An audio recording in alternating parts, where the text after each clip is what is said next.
Think beyond a degree. Build real impact. Shape your future with an MBA. From IILM University. खबर Chabahar port को लेकर है। America और Iran के बीच लगातार जो तनातनी चल रही है, इस बीच खबर आ रही है कि ट्रंप की नजर अब चाबहार पोर्ट पर है, जबकि चाबहार पोर्ट को भारत ने डेवलप किया है। भारत ने इसके पीछे करोड़ों रुपए लगाए हैं और बीच में भी खबर भी आई थी कि भारत का दावा है कि वो चाबहार पोर्ट छोड़ रहा है। हालांकि विदेश मंत्रालय का बात बयान आया कि नहीं, ऐसा कुछ नहीं है। अब ये जानेंगे आज हम रजत के साथ। रजत हमारे साथ न्यूज रूम में मौजूद है कि चाबहार पोर्ट भारत के लिए इतना अहम क्यों है। रजत, चाबहार पोर्ट पर जिस तरह से ट्रंप अपनी नजर बनाए हुए हैं, तो यहाँ ये जान लेना चाहिए हमें कि चाबहार पोर्ट इतना अहम क्यों है भारत के लिए। बिल्कुल, बहुत अहम हो जाता है। दर्शकों को अगर हम बता दें कि चाबहार पोर्ट के विकास के लिए और वहाँ जितने भी डेवलपमेंट के काम हुए ना, भारत ने अब तक तकरीबन 120 मिलियन डॉलर का निवेश किया है। अच्छा। तो 120 मिलियन डॉलर का निवेश किया है। निवेश करने का पर्पस था कि हम पाकिस्तान को बाईपास कर ईरान के रास्ते, अफगानिस्तान के रास्ते हम यूरोप और रसिया तक अपने व्यापार को बढ़ा सकें।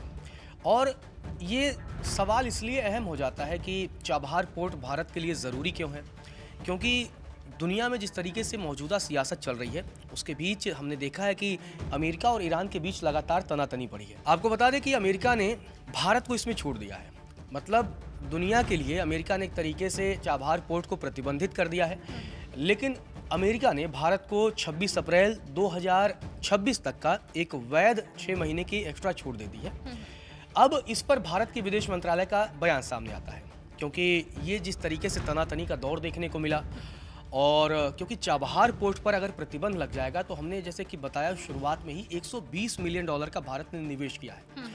तो सबसे पहले भारत कोई भी अगर निवेश करता है, इन्वेस्टमेंट होता है, तो उसका सीधा मकसद होता है कि हम आने वाले समय में उससे प्रॉफिट गेन करें। बिल्कुल। तो ऐसे में अगर भारत चाबहार पोर्ट का यूज नहीं कर पाएगा तो भारत का निवेश डूब जाएगा।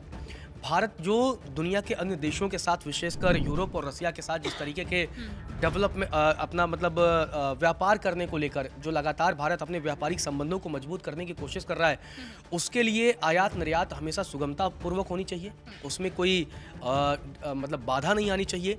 तो चाबहार पोर्ट उसमें अहम भूमिका निभा रहा था, तो इसीलिए ये बैन बहुत अहम हो जाएगा। इसीलिए भारत के विदेश मंत्रालय ने भी बयान दिया।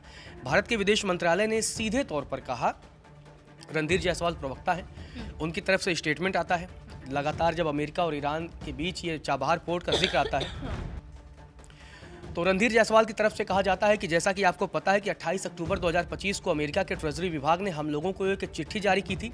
उसमें बिना शर्त प्रतिबंधों में छूट की जानकारी दी गई थी और ये छूट 26 अप्रैल 2026 तक वैध है। भारत के विदेश मंत्रालय की तरफ से आगे कहा गया, हम इस व्यवस्था पर काम करने के लिए अमेरिका के साथ बातचीत कर रहे हैं। तो ये सारी चीज़ें भारत के विदेश मंत्रालय की तरफ से कहा गया। अब बड़ा सवाल ये आता है कि आखिर भारत के लिए चाबहार पोर्ट अहम क्यों है और चाबहार पोर्ट की भूमिका क्या है। वो दर्शकों को हम पहले सबसे ग्राफिक्स के जरिए बताते हैं कि किस तरीके से ये अहम हो जाता है और चाबहार पोर्ट की भूमिका अहम हो जाती है भारत के लिए। अगर हम ग्राफिक्स के जरिए दर्शकों को बताएं चाबहार पोर्ट की अहमियत को, Chabahar port international north south transport corridor यानी कि INSTC के लिए बहुत अहम रखता है और INSTC के जरिए ही भारत की पहुंच यूरोप तक आसान हो जाती है। ईरान और रूस को भी इससे फ़ायदा मिलता है, भारत यहां तक भी आसानी से पहुंचता है। चाबहार पोर्ट के लिए 2003 में भारत और ईरान के बीच सहमति बनी थी और तब ये फैसला लिया गया था तब कि हम इसको विकसित करेंगे। और इसके बाद जब 2014 में भारत के प्रधानमंत्री नरेंद्र मोदी बनते हैं तो 2016 में उन्होंने ईरान का दौरा किया और इसके बाद से इस पोर्ट को मंजूरी दी गई। 2019 में भारत ने पहली बार अफगानिस्तान से माल को आयात कराया, मतलब पाकिस्तान को दीपिका यहाँ से बाईपास कर दिया गया, पाकिस्तान जाने की ज़रूरत नहीं पड़ी और भारत चाबहार के जरिए अफगानिस्तान के जरिए अपने माल को इंपोर्ट और एक्सपोर्ट का काम आसानी से कर सकता है। जिस तरीके से पाकिस्तान से तनातनी चल रही थी और पाकिस्तान से जिस तरीके से हमारे संबंध हैं, उस दौरान हमें ये फैसला लेना भी बेहद जरूरी था, क्योंकि पाकिस्तान कब इसको लेकर भी जो है गीदड़ भपकी देने लगे, कोई भरोसा नहीं। हाँ, क्योंकि हमें यही करना था ना कि हमें एक संदेश देना था कि हम पाकिस्तान पे डिपेंडेंट नहीं है और हम अपने जो व्यापारिक मार्ग होंगे वो हम अपने बनाएंगे। दुनिया के देशों के साथ हम अपने हिसाब से रिश्ते मजबूत करेंगे। और हमने देखा है कि भारत ने ईरान की बात अगर हम चाहे करें, चाहे अफगानिस्तान की बात करें, तो भारत ने बड़े पैमाने पर वहाँ निवेश किया है। अगर हम समझना चाहें कि जो ईरान का दक्षिणी तट है वो एरिया है सिस्तान और बलूचिस्तान प्रांत का, वहाँ पर ही ये चाबहार बंदरगाह है। भारत और ईरान दोनों मिलकर इसे विकसित कर रहे हैं क्योंकि व्यापार को बेहतर बनाने का मकसद था। यही एक वजह थी। और लगातार पिछले 8-10 सालों से भारत ने इसे बहुत हद तक डेवलप भी कर लिया है। और क्योंकि ट्रंप की तरफ से 12 जनवरी को एक बयान सामने आया था और उस बयान में ये कहा गया था कि जो भी देश ईरान के साथ कारोबार करेगा उस पर अमेरिका के साथ किए जाने वाले किसी भी तरह के और हर तरह के व्यापार पर 25% का टैरिफ लगाया जाएगा। और भारत और ईरान के बीच व्यापार है। भारत ईरान से बड़े पैमाने पर कच्चे तेल आयात करता है, तो ऐसे में भारत पर 25% एक्स्ट्रा टैरिफ का भी एक डर था। अब अगर 25% भारत पर एक्स्ट्रा टैरिफ और लग जाएगा तो भारत पर यह टैरिफ 75% हो जाएगा। और इससे पहले अमेरिका ने 29 सितंबर 2025 को फैसला लिया था, जब सैंक्शंस लगाते हुए कहा था कि ईरान के चाबहार बंदरगाह का संचालन करने वाले लोगों पर सितंबर महीने के अंत से प्रतिबंध लागू होंगे। मतलब लगातार चाबहार को लेकर अमेरिका की तरफ से ये कदम उठाए जाते रहे, उस पर प्रतिबंधों की बात की जाती रही। लेकिन दीपिका, अगर हम समझें तो चाबहार भारत के लिए बहुत मायनों में और भी अहम है। सिर्फ ऐसा नहीं है व्यापार के नज़रिए से, सिर्फ ऐसा नहीं है कि हम इसके जरिए ट्रेड करते हैं, ऐसा नहीं है कि सिर्फ यहाँ से हम व्यापार करते हैं। दीपिका, चीन और पाकिस्तान के नज़रिए से भी बहुत अहम हो जाता है, क्योंकि जो CPEC है, चीन और पाकिस्तान मिलकर डेवलप कर रहे हैं, उस पर भी ये चाबहार पोर्ट बहुत अहम हो जाता है। अगर हम ग्राफिक्स के जरिए दर्शकों को बताएं कि चीन पाकिस्तान में ग्वादर बंदरगाह को विकसित कर रहा है और चाबहार से भारत क्षेत्रीय समुद्री कनेक्टिविटी में अपना प्रभाव बनाए रख सकता है। चाबहार भारत के एक्सपोर्ट एक्सेस को भी बढ़ाता है। तो जिस तरीके से चीन, हमने देखा है, चीन CPEC के जरिए पाकिस्तान में लगातार डेवलपमेंट के काम करना चाहता है। हालांकि CPEC को लेकर भारत ने हमेशा विरोध किया है, क्योंकि उसमें POK का भी हिस्सा है, तो भारत लगातार इस बात का विरोध करता रहा है। और इसी वजह से पिछले दिनों चीन की तरफ से इस मसले पर बयान भी सामने आया था। लेकिन भारत जानता है चाबहार की महत्ता क्या है, सिर्फ रणनीतिक लिहाज से नहीं है। चाबहार की अगर हम बात करें तो लैंडलॉक क्षेत्रों के लिए एक गेटवे खोलकर चाबहार भारत के एक्सपोर्ट एक्सेस को लगातार बढ़ाता है। और इतना ही नहीं, इसका इस्तेमाल पहले ही मानवीय सहायता के लिए एक लॉजिस्टिक हब के तौर पर भी किया जा चुका है। हमने देखा था कि अफगानिस्तान में जब भूकंप की तबाही आई थी, तब भारत ने बड़े पैमाने पर वहाँ गेहूं भेजा था मदद के लिए।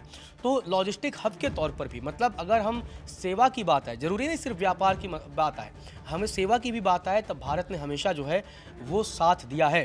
तो इसीलिए ये जो पूरा रूट है वो रूस और यूरोप से जोड़ने वाला ये पूरा रूट है। तो दीपिका, जिस तरीके से हमने बताया कि ये रूस और यूरोप को जोड़ने वाला एक अहम नेटवर्क है, अब ग्वादर से इसका क्या कनेक्शन है, पाकिस्तान से क्या कनेक्शन है, वो समझ लेना भी जरूरी है कि आखिर भारत चाबहार को क्यों नहीं छोड़ सकता है। भले ही ये खबरें चल रही हों तमाम जगहों पर कि भारत पीछे हट सकता है, अमेरिका के प्रतिबंधों से भारत डर सकता है, पीछे हट जाए, लेकिन इसलिए भारत चाबहार को नहीं छोड़ सकता है क्योंकि पाकिस्तान का जो ग्वादर बंदरगाह है, जहाँ पर चीन लगातार इन्वेस्ट कर रहा है, बड़े पैमाने पर चीन ने निवेश किया है, और इससे ग्वादर से और चाबहार की जो दूरी है वो 400 किलोमीटर है, मतलब जमीनी मार्ग से, और समुद्री मार्ग से केवल 100 किलोमीटर है। तो आप समझ सकती हैं कि ग्वादर इसलिए भी अहम है। और कल को अगर चीन ग्वादर पे पूरी तरीके से कंट्रोल कर लेता है, जैसा कि होना ही है, क्योंकि पाकिस्तान के बस की बात नहीं कि वो चीन को कंट्रोल करने से रोक सके, और चीन इसीलिए वहां पर निवेश भी कर रहा है। तो ऐसी परिस्थिति में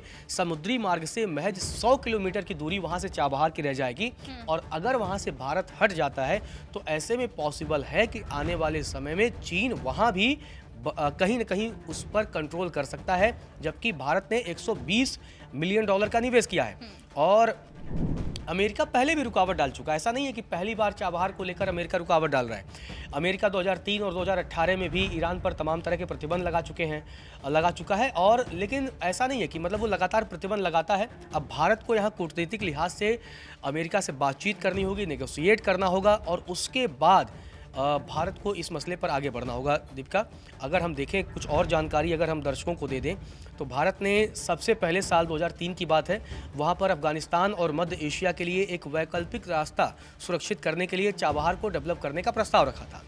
तब ईरान पर प्रतिबंधों की वजह से बार बार रुकावट भी आई थी, लेकिन भारत का सीधा मानना है कि चाबहार पोर्ट उसकी क्षेत्रीय कनेक्टिविटी रणनीति के लिए बहुत अहम हो जाता है। इसीलिए भारत ने लगातार इस पर नज़र रखी, और व्यापार के लिए, जैसा कि मैंने शुरुआत में कहा था कि बिजनेस के लिए भी ये बहुत अहम है, क्योंकि चाबहार पोर्ट पर ऑपरेशन जारी रखने के पीछे वहाँ का जो जियोग्राफिकल पोजीशन है वो भी बहुत अहम हो जाता है, क्योंकि ये ईरान के दक्षिण पूर्वी तट पर चाबहार पोर्ट एकमात्र पश्चिमी समुद्री गलियारा है जो पाकिस्तान को बाईपास करता है। जैसे मैंने बताया था कि पाकिस्तान जाने की भारत को ज़रूरत नहीं पड़ेगा, और बिना पाकिस्तान को बाईपास करके भारत आसानी से व्यापार कर सकता है। और दशकों से हमने देखा है कि लगातार इसके जरिए भारत ने अफगानिस्तान में भी सामान भेजने का उपयोग किया और अफगानिस्तान में भी कई सारे जो डेवलपमेंट के कार्य हैं उसमें इसका इस्तेमाल बहुत अच्छे तरीके से भारत ने किया है। बिल्कुल। तो रजत, चाबहार पोर्ट भारत के लिए इतना अहम है, क्या संसद में ये मुद्दा कभी उठाया गया या इसकी जानकारी वहां से मिली संसद में या किसी विपक्ष ने उठाया हो? बात 2018 की बात है। विदेश राज्य मंत्री हैं कीर्ति वर्धन सिंह, उन्होंने संसद में बताया था कि भारत सरकार ने 2018 के बाद से ही चाबहार पोर्ट के लिए करीब 12 करोड़ डॉलर का निवेश किया है और ये जानकारी उन्होंने 5 दिसंबर 2025 को मतलब हाल में ही संसद में दिया था, जब चाबहार पोर्ट को लेकर कई तरह के विवाद सामने आए थे, अमेरिका के प्रतिबंधों की धमकी आई थी। इन तमाम के बीच उन्होंने जानकारी दिया था और उन्होंने लिखित जानकारी में बताया था कि 16 सितंबर 2025 को अमेरिका के विदेश मंत्रालय ने 2018 में दी गई छूट को रद्द कर दिया, जो 29 सितंबर 2025 से प्रभावी हुई। और साथ ही उन्होंने ये भी कहा कि भारत सरकार ने चाबहार बंदरगाह के लिए उपकरणों की आपूर्ति में तकरीबन 120 मिलियन अमेरिकी डॉलर का निवेश किया था। ये बंदरगाह अफगानिस्तान को मानवीय और अन्य आपात सहायता पहुंचाने में भूमिका निभाता रहा। तो विदेश मंत्रालय की तरफ से ये सारी जानकारी दी गई थी। और आपको बता दें कि G20 का सम्मेलन जब दिल्ली में हुआ था तो उस दरमियान भी एक नए ट्रेड रूट को बनाने पर भी सहमति बनी थी। हालांकि तब भी इस परियोजना के भविष्य को लेकर कई तरह के सवाल उठे थे। तब ये कहा गया था कि अगर ये India Europe middle east corridor बन जाता है तो चाबहार पोर्ट की अहमियत नहीं रह जाएगी। इसे ईरान की उपेक्षा के तौर पर देखा गया था। लेकिन जब भारत और ईरान के बीच चाबहार पर समझौता हो गया तो ये माना गया कि इसकी अहमियत कम नहीं हुई है। मतलब भारत लगातार चाबहार को महत्ता देता है। चाबहार पोर्ट चीन के अरब सागर में मौजूदगी को भी चुनौती देने के लिहाज से भारत के लिए बहुत मददगार है। तो ऐसे में चाबहार भारत के लिए बहुत अहम है, इसीलिए चाबहार पर भारत बैकफुट पर नहीं जाने वाला। दीपिका, बिल्कुल सही कहा रजत ने, जो जानकारी दी अब तक उसके हिसाब से तो मतलब ये तय हो गया है कि कुछ भी हो जाए, अमेरिका कितनी भी धमकी दे दे या फिर कितने भी दबाव बढ़ा दे भारत पर, लेकिन भारत चाबहार पोर्ट किसी भी कीमत पर छोड़ने वाला नहीं है। फिलहाल ये जो अब तक आपने सुना, रजत ने जितनी जानकारी दी है उस पर आपकी क्या राय है, मैं कमेंट बॉक्स में जाकर जरूर बताइएगा।